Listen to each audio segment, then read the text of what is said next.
Hi, welcome back to University of Delaware's Core 3D Modeling taught by Mariana Williams.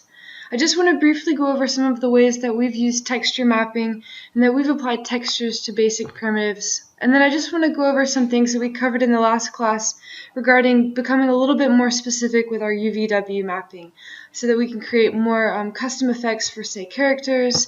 Maybe we can paint some textures in Photoshop and the like.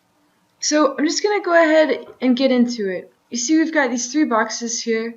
I have just created them as standard primitives, and I've gone into my Modify tab, and I've adjusted the length, width, and height segments so that everything is exactly square, and that's exactly what I want.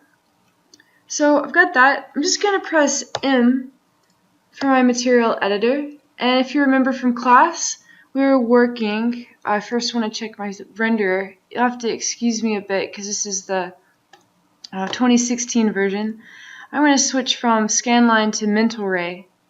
But on your projects, I would highly recommend using the art renderer or the Arnold renderer. So that's a little bit of a difference between 2016 and 2018. The Arnold renderer is the new, it's not a replacement for mental ray, but it's a comparable renderer. It's physically based lighting, and it should work just fine.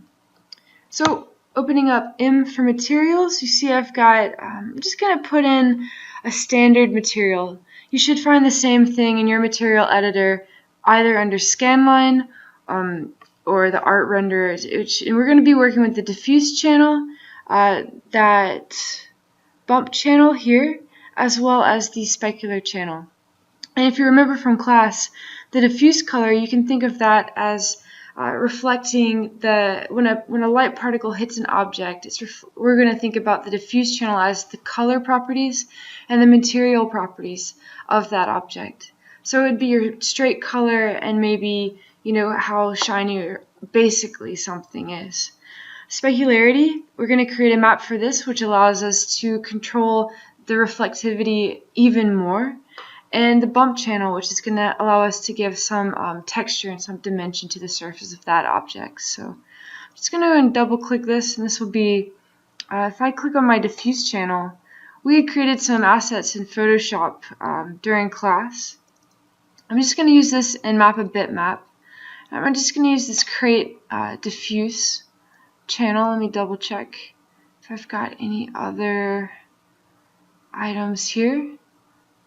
Looks like we've got all of our project files from class. That's good. We've got a diffuse, a bump, and a specularity map. That's exactly what we want. So I'm just going to open that up and map that there. I'm going to click this specular level here. And if you remember from class, we did the same thing. And I am running through this a bit because we did spend a good bit of time on it in class. I just want you to be familiar with where things are. We're going to use that specularity map. And you notice that all of the black areas are going to be matte finished. All of the white areas are going to be shiny. So that's how it works. We're going to click that bump channel again.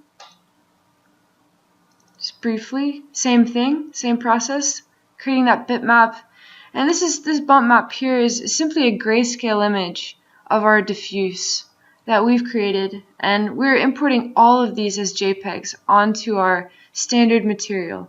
And we're doing that because these are pretty lightweight image files.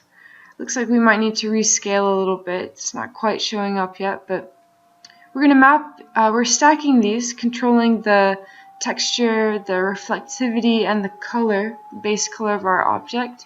By layering this, it's basically the same image, just three different ways. So I'm going to take this material, I'm just going to draw it onto one of my boxes, making sure that I show the selected material in the viewport so that I can see what's going on. And you see that we need to really control some of our mapping here.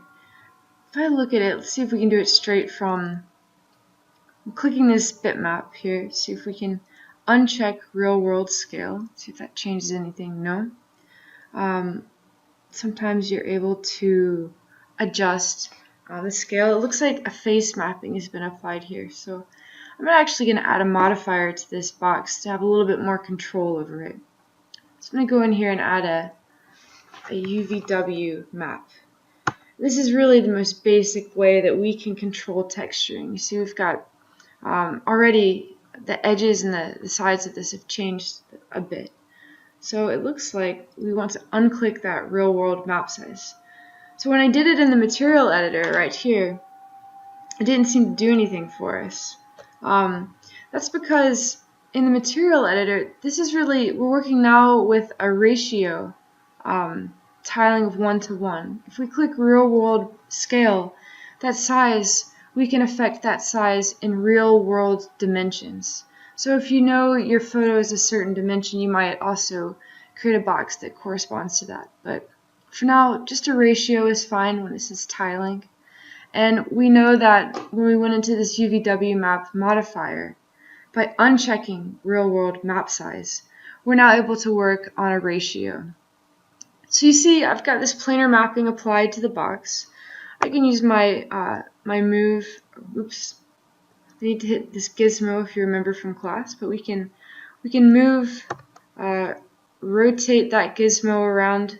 I'm just gonna Control Z to get out of that. You can also scale this up a bit. Also Control Z because it seems to be working just fine. I'm just going to get out of that gizmo. We can apply a box mapping, which is if we do need to move this down. You see this orange box is our gizmo, and it's going to correspond to the scale of the box. I can move it around and tile it this way, but you know, I can also hit this button down here and fit it, and my gizmo will now fit perfectly on the box. I can also, let's say I move it way over. I could also hit center, can reset my box mapping, but for now this seems to be just fine. If I were to be working with a spherical object, maybe I want to use a spherical mapping. This is clearly a box, so maybe we'll just use a box mapping. The face mapping is what initially showed right here when we were mapping our object, our material to this object. It basically shows an image of this bitmap on every single face of your box. And because this box only has, if you see, one length and width segment, it shows up the same way as a box mapping would. But if it had 10, for example, by 10, by another 10, right, this face mapping is actually causing a tiling effect. So maybe that's useful if you want to create a bathroom or something that has tile.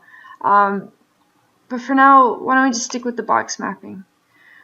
This XYZ to UVW is, I never use it. I don't know. For now, I would just worry about these guys. Okay?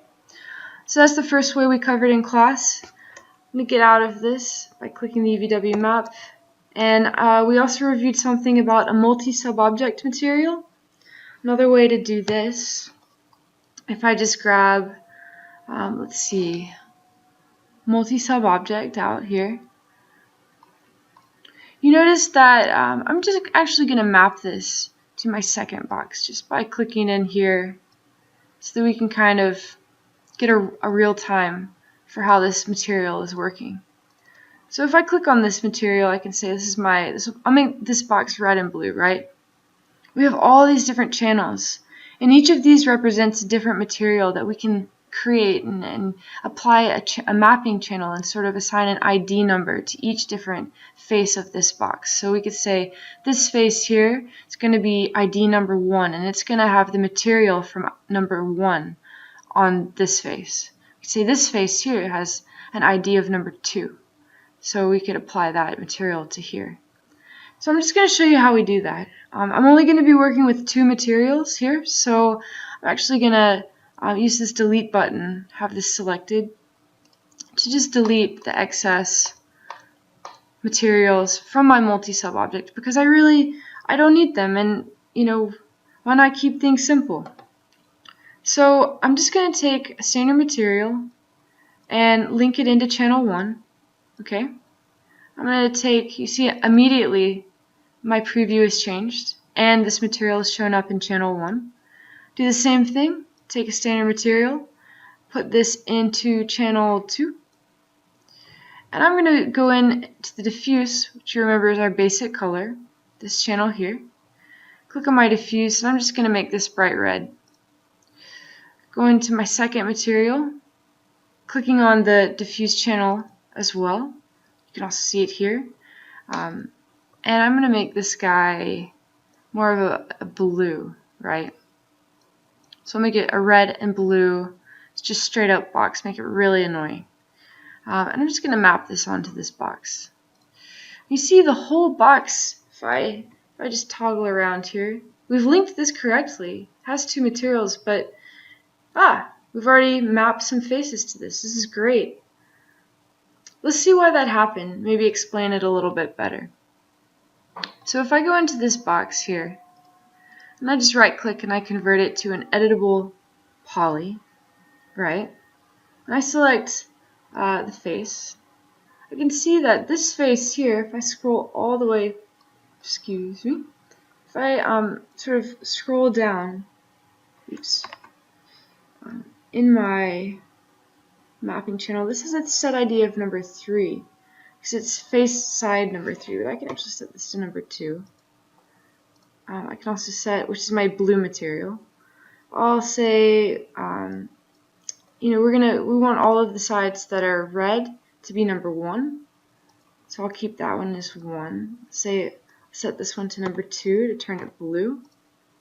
See, by assigning a material ID, as you remember from class, setting that ID to either 1 or 2, we have control over what color it is. So by default, a box or an editable poly, which is no longer a box, no longer a standard primitive, it's going to have a different material ID for each face. So you know that a box has 6 sides, so it's going to have 6 different material IDs. And we just simply need to go back in and control that and double check that, and make sure that everything's either a 1 or a 2. So I'm just going in and sort of arbitrarily assigning 1s and 2s to the faces of this box. Just double checking that until I have something that I'm relatively, it's a box. So this is good enough, right? Alright, so that's the second way we covered materials in class.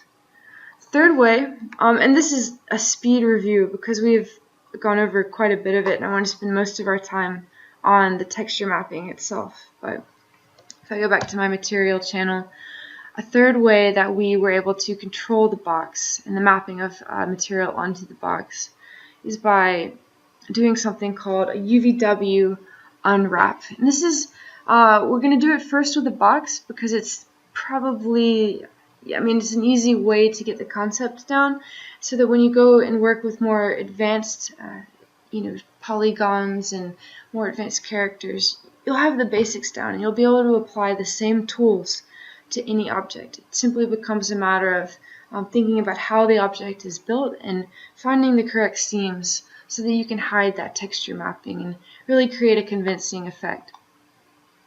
Okay, so same thing. I'm only going to be working with the diffuse channel just for the demonstration purposes. You could also, of course, copy and layer bitmaps into the specular channel and into the bump channel and among other channels to create more convincing effects. But for now, I'm just going to bring a document in a bitmap that we had worked with in Photoshop. This crate unwrap. If you notice, it's got 5 different faces within one image. So it's instead of creating a multi-sub object with 6 different sides, we're actually using one image to create 6 different sides. And this is great because this is really how objects are built within games. It's going to save you a lot of space as far as your files go. It's just a great industry standard, really. So again, linking it to here, making sure that my material is able to be seen in my viewport. And it looks like I do have some basic tiling issues going on right here with that. So, I could go in if I wanted to, and I could say, let's see what we got here, this box. I could go in and it is an editable poly. So, I could go in and I could say I have this UVW map. Just for demonstration purposes, I can uncheck that real world map scale. And if I do that, I see that this is the image, my single image that I've mapped to this box. And this is what we're going to use our UVW unwrapping modifier with. And we're going to actually select the faces of this box and map it to each different side. So it's a way of thinking about the box in terms of flattening it out to maybe like a two-dimensional object surface and then putting it back up onto 3D. So let's get into it. So I've just got this, selecting my box. I'm going to add a modifier called the UVW, or unwrap UVW right here. See it right down there? So what we covered in class. So now you see this blue line represents seams that I have within the box. And if I go in, so you also note that we're applying a texture first, and then we're going to sort of map those seams. When we do a character, I'm going to start with a blank character, and we're going to map the seams first, and then paint abstract and other, more painterly textures in. So there's really two ways to do this. So if I look at this, I just want to open the UV editor just to see what I've got. And nothing may show up. It looks like it hasn't. So if that happens for you, if you have a model, just simply go in and make this quick planar map. So if I go back in, select this object, select all of the faces, in fact, make a quick planar map or a quick planar mapping of this. Go in my UVW editor. Oops. Didn't want to do that. Just going to select, in fact, the entire element. I'm going to reset the UVWs. Open the editor.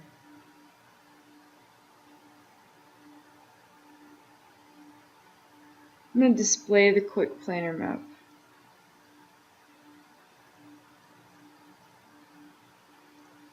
See if I can't get a face selected and get that up. And it looks like we've got it right here.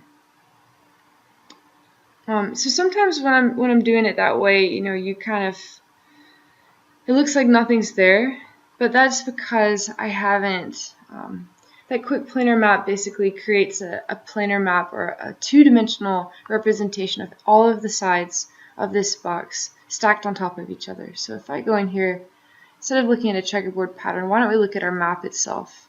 Just did that by using this drop down and selecting this map where I have my create unwrap JPEG. If I look at this, I still have in my edit UVW, this is my UV editor, I've got tools that are my move tool, my rotate, a scaling tool. I can select by face, by edge, vertices, by entire element. This is very similar to soft selection if you remember from our work with that in class. So I'm just going to simply use the scale tool. And I have everything, I want to make sure I have everything selected. So if I select everything, here you see all of my faces are also selected. And I'm just going to uniformly scale down my UVW until it applies somewhat to this box. So I'm kind of monitoring that as I scale. And I can simply, if you remember from class, we can move different sides around individually. And we can start to coordinate where this mapping is applied. So we're sort of getting a little bit more control over how the box appears. The blue lines represent the seams and where these edges are touching. And we can go about this and sort of, just play with that a little bit more as we need to. So, all right. So that's you can always modify this. You could, you don't have to use all the sides. I like to, you can select different faces depending. If I unselect, let's see, I don't want maybe this tape right there. It's the bottom of the box. Maybe I want, this face here to also be a tape, and then maybe I want it to, maybe I want to rotate that around so it intersects with the other tape, and maybe I need to go back into Photoshop and fix that. Maybe this guy, I want it to move this and make this more of a just regular old face. So it's a very simple way of playing with one image to get a couple of different effects. Okay, so that's a quick review of what we covered in class. I just wanted to point out where those are and the differences between these. So in the next demo, we're going to get in and maybe do some texture mapping from a blank object and then do some extra work in Photoshop. So I hope this has been helpful, and I'm looking forward to seeing your projects next week.